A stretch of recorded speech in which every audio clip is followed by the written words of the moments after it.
बिस्मिल्लाहिर्रहमानिर्रहीम। अस्सलाम वालेकुम स्टूडेंट। आज के इस लेक्चर में हम बात करेंगे वर्क डन बाय अ वेरिएबल फोर्स। वेरिएबल फोर्स की वजह से वर्क डन की वैल्यू को कैलकुलेट करेंगे। अगर हम बात करें कि वेरिएबल फोर्सेस कौन सी फोर्सेस होती हैं, तो स्टूडेंट वो फोर्सेस जो कांस्टेंट ना रहें, सेम ना रहें, चेंज हों, उनको हम नाम देंगे वेरिएबल फोर्सेस का। अगर चांदी के एग्जांपल्स की बात करें तो ग्रेविटेशनल फोर्स जो है ये एक वेरिएबल फोर्स है। Gravitational force exerted by the earth on the object is a variable force. With respect to distance ये ग्रेविटेशनल फोर्स वेरी करती है, ये एक वेरिएबल फोर्स है। सेकेंडली हमारे पास रिस्टोरिंग फोर्स है एंड एटस्ट्रा। रिस्टोरिंग फोर्स कौन सी फोर्स होती है? आपके पास एक स्प्रिंग है, आप स्प्रिंग को कंप्रेस करें या स्प्रिंग को स्ट्रेच करें। ड्यूरिंग कंप्रेसिंग और स्ट्रेचिंग द स्प्रिंग, स्प्रिंग के अंदर एक फोर्स जनरेट होता है, उसको हम नाम देते हैं रिस्टोरिंग फोर्स का। और ये रिस्टोरिंग फोर्स भी एक वेरिएबल फोर्स है। और भी हमारे पास बहुत ज़्यादा फोर्सेस हैं जो कि वेरिएबल फोर्सेस हैं। तो आइए अपने टॉपिक की तरफ बढ़ते हैं, जिसमें हमने एक वेरिएबल फोर्स की वजह से वर्क डन कैलकुलेट करना है। तो उसके लिए हम सपोज करते हैं ये हमारे पास दो पॉइंट है ए एंड बी। हमारे पास एक ऑब्जेक्ट है जिसका मैस m है, उसको हमने a से b तक डिस्प्लेस करवाना है। तो उसके लिए हमारे पास ये कोई पाथ है फ्रॉम a टू b। अगर आप इस पाथ को ज़रा गौर से देखें तो ये एक इरेगुलर पाथ है, ये कोई स्ट्रेट लाइन नहीं है। इट मीन्स दैट जब हम ऑब्जेक्ट को a से b तक डिस्प्लेस करवा रहे होंगे तो हर इंस्टेंट ऑफ टाइम पे हमें ऑब्जेक्ट पे एक वेरिएबल फोर्स अप्लाई करना पड़ेगा। हर इंस्टेंट पे हमें ऑब्जेक्ट पे पहले की निस्बत ज़्यादा फोर्स लगाना पड़ेगा। ज़रा गौर से देखें, एक ढलवान सी है, हमें ज़्यादा हाइट पे जाना है ऑब्जेक्ट को लेकर बी पॉइंट पे, तो हमें हर इंस्टेंट ऑफ टाइम पे इस ऑब्जेक्ट के ऊपर जो फोर्स लगानी पड़ेगी वो एक वेरिएबल फोर्स होगी। वर्क डन कैलकुलेट करने का फार्मूला हम प्रीवियस लेक्चर में कैलकुलेट कर चुके हैं। W is equal to force into displacement cos of a theta, and theta is the angle between force and displacement. ये वर्क डन का जो फार्मूला है स्टूडेंट, ये सिर्फ तभी एप्लीकेबल है जब फोर्स कांस्टेंट हो। आज के इस टॉपिक में जो फोर्स है वो वेरिएबल फोर्स है। जब हम ए से बी तक मूव कर रहे होंगे तो ऑब्जेक्ट को ए से बी तक मूव करवाने में हमें जो फोर्स रिक्वायर्ड होगी वो मुसलसल वेरिएबल फोर्स होगी, चेंजिंग फोर्स होगी। तो यहाँ पे हम ये वाला फार्मूला अप्लाई नहीं कर सकते। ये फार्मूला हम सिर्फ तभी अप्लाई कर सकते हैं जब फोर्स का वैल्यू कांस्टेंट होगा। तो ऐसा हम क्या करेंगे कि हम ए से बी तक का वर्क डन कैलकुलेट करना चाहते हैं और उसके लिए फोर्स क्या हो जाए, कांस्टेंट हो जाए। तो हम इस पाथ के n नंबर ऑफ पैचेस बना देते हैं। इस पाथ को from a to b n number of patches में डिवाइड कर देते हैं। स्टूडेंट जब भी कभी फोर्स आपके पास वेरिएबल हो तो उस केस में आप पाथ के स्मॉल स्टेप्स बना लेंगे, स्मॉल पैचेस बना लेंगे, और वो पैचेस इतने स्मॉल होने चाहिए कि उनके लिए फोर्स की वैल्यू कांस्टेंट होगी। अगर हम बात करें ये हमारे पास फर्स्ट पैच है तो इसका जो डिस्प्लेसमेंट होगा इसको हम डेल्टा D1 से रिप्रेजेंट कर देते हैं। सेकेंड पैच का जो डिस्प्लेसमेंट होगा इसको हम डेल्टा D2 से रिप्रेजेंट कर देते हैं। अप टू सो ऑन ये n नंबर ऑफ पैचेस हैं, तो nth नंबर ऑफ जो पैच होगा इसके डिस्प्लेसमेंट को हम डेल्टा DN से रिप्रेजेंट कर देते हैं।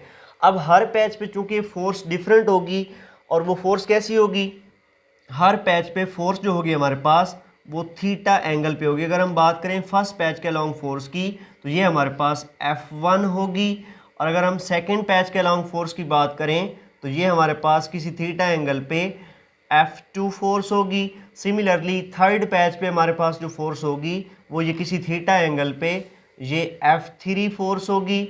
सिमिलरली nth पैच पे जो हम फोर्स लगाएंगे वो हमारे पास Fn के इक्वल होगी, और यहाँ पे जो एंगल होगा उसको आप थीटा n का नाम दे देंगे, और ये हमारे पास Fn फोर्स है।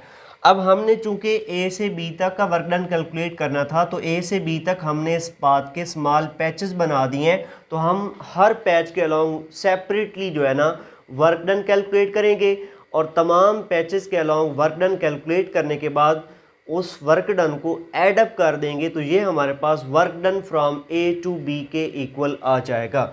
अगर हम बात करें work done along first patch तो वो हमारे पास इक्वल होगा W1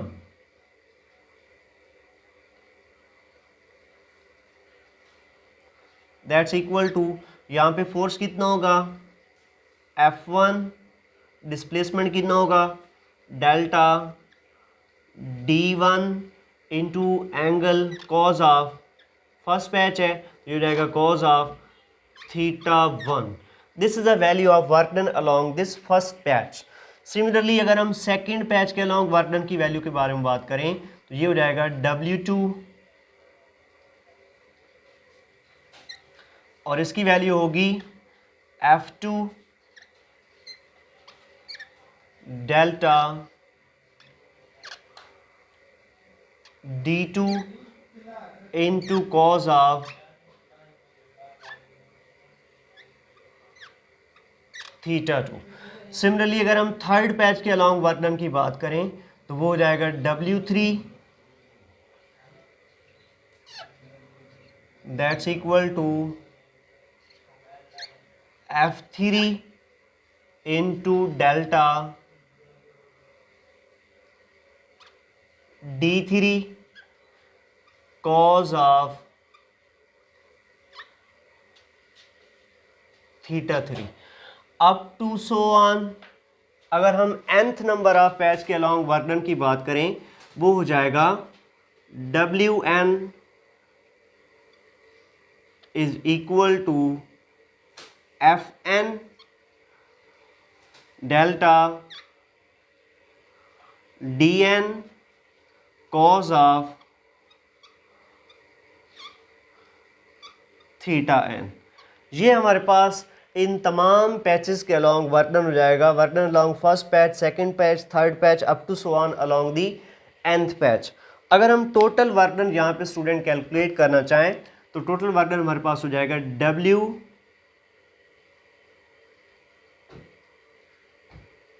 is equal to work done along first patch, that's a W1, plus work done along second patch, that's a W2, plus up to so on, plus work done along nth patch. इनकी values put करें यहाँ पे, that's a W total work done is equal to W1 का value आप निकाल चुके हैं F1 delta D1 cos θ1 plus second patch की बात करें F2 delta D2 cos of θ2 plus up to so on third, fourth, fifth, six, seven up to so on सारे patches आ जाएंगे. यहाँ पे आप डॉट लगा दें. अगर हम लास्ट पैच nth पैच की बात करें तो वो हो जाएगा F of n delta D of n cos of theta n.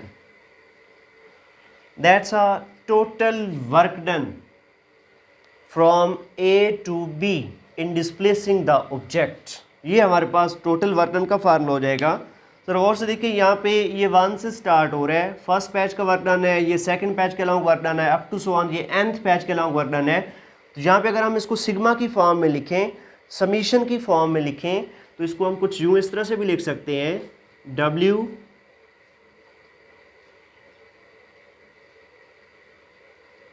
Is equal to summation, lower limit होगी starting from 1 up to n, i lower limit है starting from 1 up to n into f of I delta d I cos of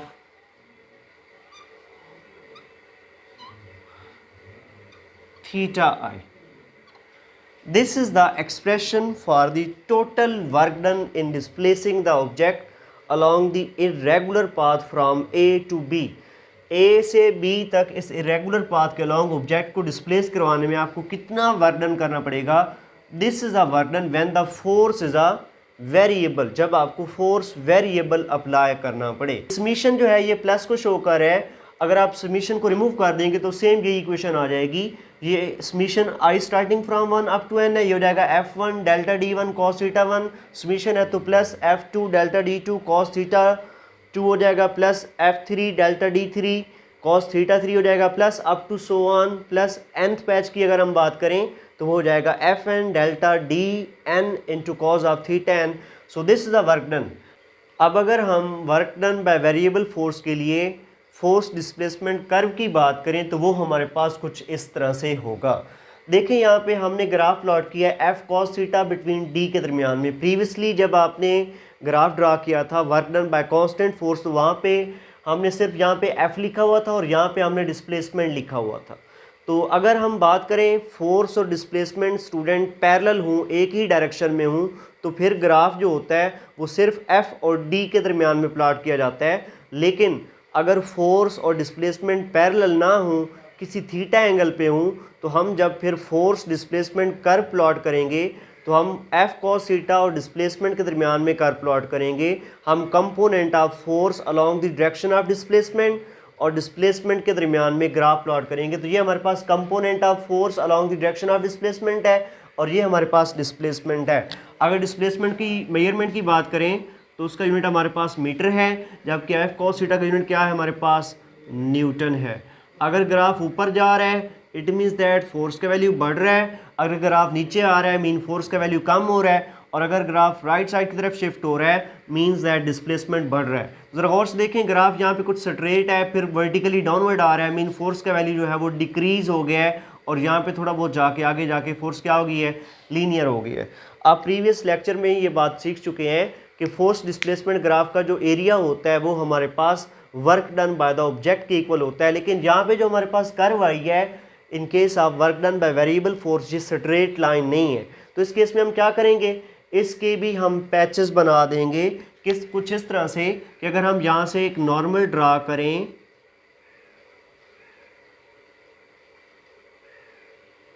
ये हमने normal draw कर दिया, इसके भी आप patches बना दें स्मॉल, ताकि ये कोई रेगुलर शेप बन सके। तो ये एक रेक्टेंगल सी बन गई है। सिमिलरली आप इसको इसी तरह से पैचेस में कन्वर्ट कर देंगे इस एफ डी कर्व को, ताकि आप इस कर्व का एरिया जो है ना वो डिटरमाइन कर सकें। तो हमने इसके कुछ इस तरह से पैचेस बना दिए। अब ये पैचेस देखें यहाँ पे ऊपर से थोड़ा स्ट्रेट भी नहीं आ रहा है, तो हम इनको स्ट्रेट मान लेंगे। ये जो माइनर सा डिफरेंस आ रहा है इस तरह से, ये कुछ इस तरह से, यहाँ पे अगेन आप इस तरह से इस एफ डी कर्व को स्मॉल पैचेस में डिवाइड कर लेंगे।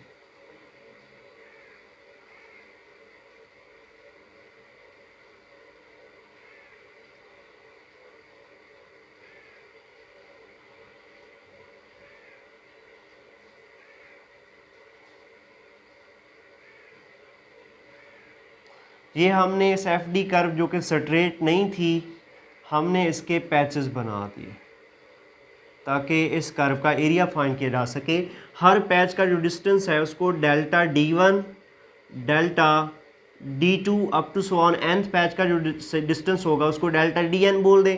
फर्स्ट पैच के लिए जो फोर्स होगी उसको f1 cos थीटा बोल दें। सेकंड पैच के फोर्स को आप f2 cos थीटा बोल दें। nth पैच के लिए जो हमारे पास फोर्स होगी उसको fn cos थीटा बोल दें।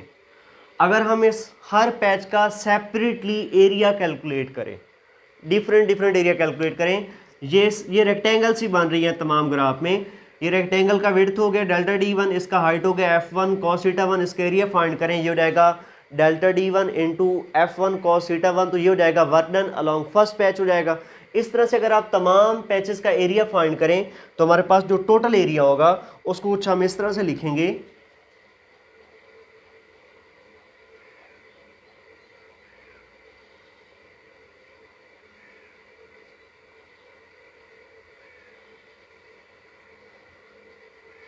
समीशन की फॉर्म में लिख लेते हैं, I starting from 1 up to n f of i delta d i cos of theta. Theta के साथ भी आई लिख दें या ना लिखें कोई मसला नहीं। तो ये हमारे पास जो है ना total area of this F D curve हो जाएगा। देखिए फर्स्ट पैच का एरिया होगा, तमाम रेक्टेंगल्स ही बन रही हैं, delta d one f one cos theta one, second का होगा delta d two f two cos theta two. तो उसको समीशन में लिख दिया मैंने। और ये टोटल एरिया जो होगा किसकी इक्वल होगा? यस डेफिनेटली ये इक्वल होगा work done by variable force के। इसको आप लिखेंगे W is equal to summation I starting from 1 up to n f of I delta d of I cos of theta. So this is a total work done by variable force which is computed from the force displacement graph. तो ये था हमारा आज का discussion topic student, जिसमें हम लोगों ने work done by variable force से मुतल्लिक बात की है। मिलते हैं नेक्स्ट लेक्चर में, तब तक के लिए अल्लाह हाफिज़। अपना बहुत ज़्यादा ख्याल रखिएगा और हमारे चैनल को सब्सक्राइब करना मत भूलिएगा।